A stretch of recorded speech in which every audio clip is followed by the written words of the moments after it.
Boker Tov, Morai v'Rabotai, we're continuing on Shulchan Aruch Orach Chaim, and we're starting the important halachot of Kriyat Torah, Siman Kuf Lamed Hey, on Daf Tet Zayin Amud Bet of the regular prints of Mishna Berura. Maran writes, and this is straight from the Gemara in Masechet Megillah, Daf Chaf Aleph, the B'shni b'chamishi b'Shabbat b'mincha korin shlosha, that we read the Torah 3 aliyot, 3 olim, on Sheni Chamishi and on Shabbat afternoon, Monday, Thursdays, and Shabbat afternoons. And the reason for that is Moshe Rabbeinu instituted that there should be a reading of Torah, that Jews should not be going 3 days without learning Torah. This is actually what we just had in the Chumash of the Vayelchu Sheloshet Yamim. They went 3 days without water, it's like complaining and so on. And that the Gemara sees it as a connection with En Ma'im El Torah, the water being really a reference to the Torah. So therefore we don't want to go 3 days without official learning of the Torah. Hence, we have the Takana of Moshe Rabbeinu of doing Shabbat afternoon and Sheni v'Chamishi. So says the Shulchan Aruch, Em pochatin mehem ve'en mosifin alehem. Over here, you can't do 2 aliyot and you can't do 4. It has to be 3 aliyot, not less and no more. And the Rama adds, Im hayu shnei chatanim bebet knesset ve'em Yisraeli. What do you do if you have 2 chatanim? You know, becomes politically complex. Now, who you got to give the aliyah to? Can pick and choose. So it says, if both of them are Yisraelim, they're not the Kohen and Levi, mutar leosif likro arba. Then Rama says you could add a 4th aliyah over here. Because for them it's like Yom Tov that you could do more. Shemutar leosif, that you could add an aliyah. Same is for Baalei Berit. If you have 2 Brit Milas, it's a minhag. You give the sandak a aliyah, all right.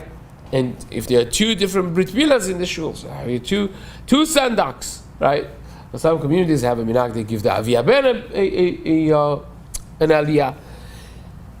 The Yom Tov Shelahem, because that's considered their Yom Tov, as we're going to have later on, and therefore you could add.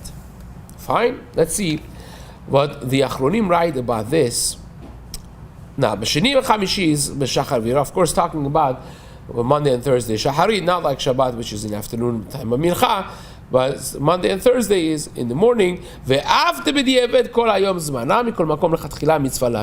Even though that if you didn't do it in the morning, you could still make it up in Mincha, but the Chatchila, we do it in the morning. Now, the workers that are rushing to work during the course of the week, and they have to daven with Amud HaShachar, Minyan Poalim, before Netzach Hama, then Chacham Obadiah writes that because it's Shat Dachak, you could do Kriyat Torah also, even though that's not yet fully day, and Sheni v'Chamishi, you could do before Alot HaShachar even, if you have to run. Even though that we don't do Kriyat Torah at night, and before Alot HaShachar is considered night, here you could do it, says Chacham Obadiah, because it's Shat HaDachak, and there is what to rely on. Again, it's not something that the Chatchila person should do, but b'di'evet, in cases that there are no options, especially when you live in countries that Alot HaShachar Netzach was very late, and depending on the more north you go, sometimes the more drastic the zmanim become. So that's something that there is certainly heter to be relied on. B'shat HaDachak, this is a tshuva in Yabia Omer in Chelek Zayin, Siman Yud Zayin. The Haravadia discusses this. Ve'af levarech et Birkat Torah. You could even say Birkat Torah before Amud HaShachar. Umikol makom adif yoter sheidalegu et seder havidui ve'nefilat apayim ve'amirat ve'urachum. The best, says Chacham Obadiah, would be skip vidui, nefilat apayim, and ve'urachum, and the Kriyat Torah. You should do instead of it on time, bizmanah ubimkomah la'achar tefilat Shemona Esrei, because this is a takana Moshe Rabbeinu. It should take precedence in front of the other thing. So you could omit some of the parts of the tefillah even, and put this instead in its place actually after the tefillah, not before Amud HaShachar. So that's 1 inch. Again, this is not necessarily very irrelevant, but it does become, for those people who have to be at work at 6:30, 7 o'clock, and sometimes, right now even, it's Amud HaShachar is very late. Still, it's going to be 72 minutes, will be 5:40-ish right now. And many people, the next is not until 7 o'clock almost. So it's very late, and you want to sometimes daven at 5:30 minyan would be after Alot HaShachar, 5:45 even, or after Alot HaShachar before Netzach Hama.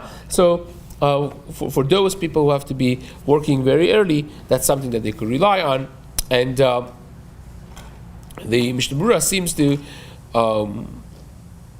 suggest over here that by the Eved you could do the Kriyat Torah in Mincha. So that would be another option over here, right? You could do it in Mincha, and Kaf HaChaim also writes this, or Etzion writes it, that you could do if you're not able to do it in the morning, then you could do it for Mincha time, because that's part of the Kol Hayom. So it's better to do it in Mincha time than doing it in the morning before Alot HaShachar, which would be still halachically considered nighttime. And Chobadia writes that even though that we could do it in Mincha, and you have what to rely on if you did it by Mincha, but Lechatchila, you should not do it this way.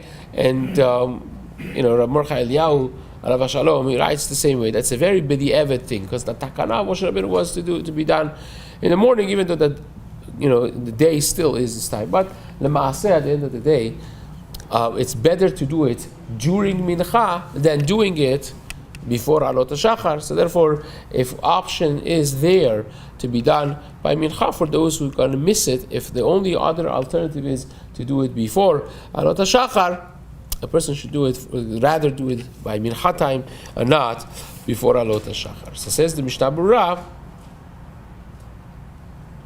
Ve'en mosifin mishum bitul melacha la'am.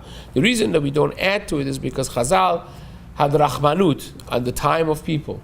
Tircha de sibura. So they did the minimum.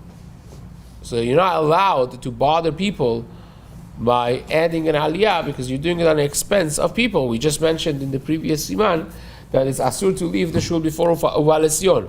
So you're holding a person hostage by adding an aliyah, because now he has to stay, and Ramah said until Alon Shabiach you have to be there and do daven a proper tefillah. But if you elongate the tefillah with unnecessary things, that's not fair to other people. Hence, Chazal did not want that to happen, and they minimized the amount of aliyot to the bare minimum, and they said we're not allowed to add to that. Now, even though that Shabbat Mincha, you don't have this reason, so why can't you add on Shabbat Mincha a fourth aliyah, right? Same thing is lo mosifin, and Shabbat Mincha time as well. And Shabbat, hopefully, no one is working, right? So the Kaf HaChaim says over here in our Siman that because they would darshin, the minhag was in the time of the Gemara and on that they would darshin until samuch lechashecha. People would come right after Seudah, would daven early morning, and imagine Shabbat davening nets, they would go eat their Seudah, and then the whole Shabbat afternoon people were learning, betzibur, right? To a degree that Chazal actually prohibited even reading Navi, because it's very interesting and it takes your attention, and you may not end up going to the drasha, the public learning in the shul.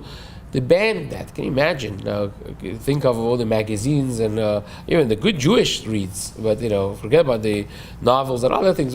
But the Shabbat afternoon is meant for learning Torah, and even that is guided how to be done. So, and they would mamash learn until the last minute possible. Samuch lechashecha. So says the Kaf HaChaim, what do you think would happen?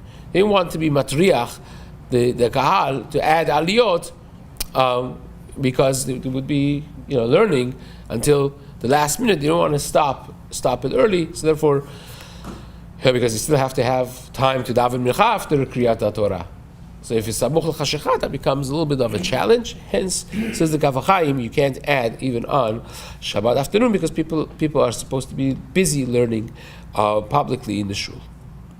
Now, al pi Kabbalah, the Kaf HaChaim adds, in the name of Ari HaKadosh, that we don't add anything above 3 aliyot because it is corresponding with 3. Again, every one of these things are higher levels of connection, and this, says the Kaf HaChaim, according to Ari HaKadosh, is connected with the 3 bechinot ruchaniyot that they are revealed in the time of Kriyat Torah. There are 3 different aspects of Kedusha that are revealed in the time of Kriyat Torah, and each one of the aliyot is corresponding to one of those aspects, so you don't want to have more. The numbers are very, very precise and very exact.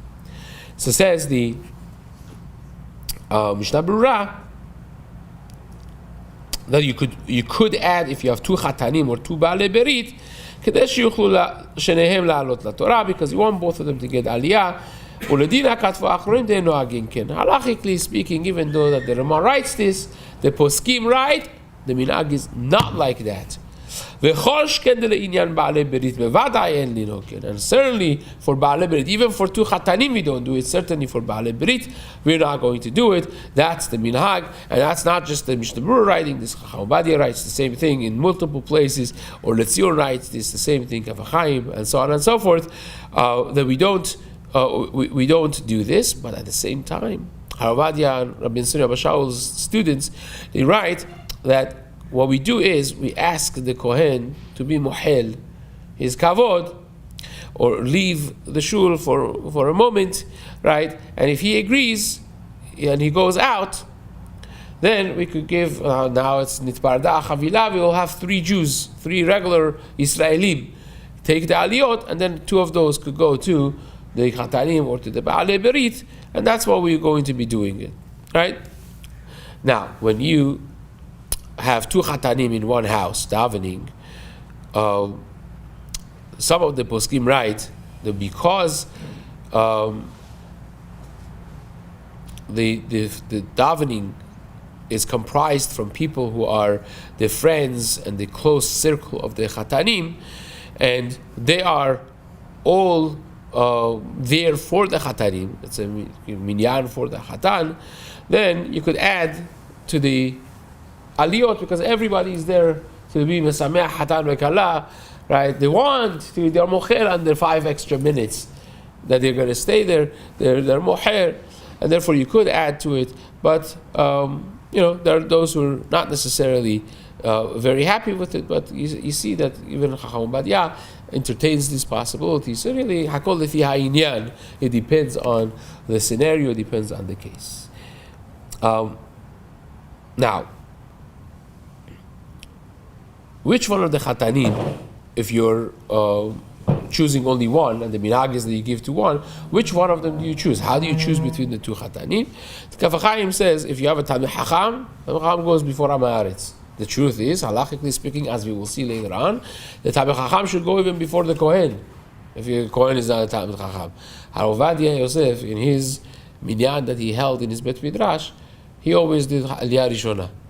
Even though the Kohanim were there, he always got Kohen, even though that he was not Kohen. Because that's basic halacha, and this was his minyan. So that's what he did to show the kavod of the Torah. Really, sometimes you have to make a point of what the Shulchan Aruch says, black and white, that the Torah comes even before the madrega of kehuna. So says the Kaf HaChaim, if one of the chatanim is a bigger Talmid Chacham, is a Talmid Chacham, the other one is a Am HaAretz, so then you give it to the Talmid Chacham.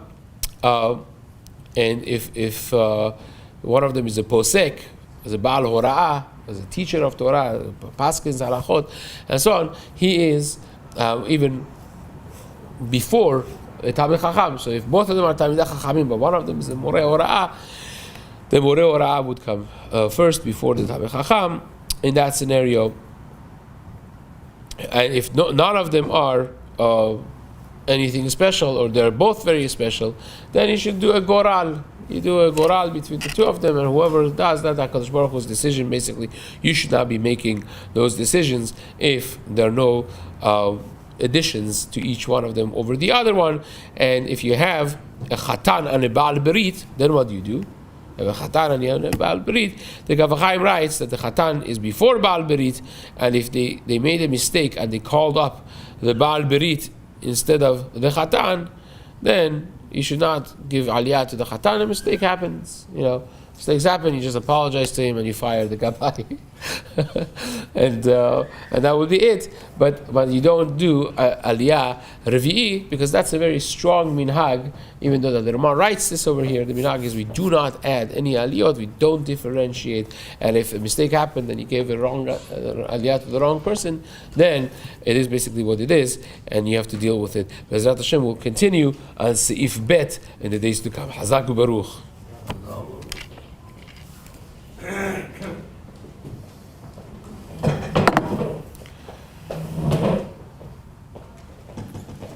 Stop recording, right?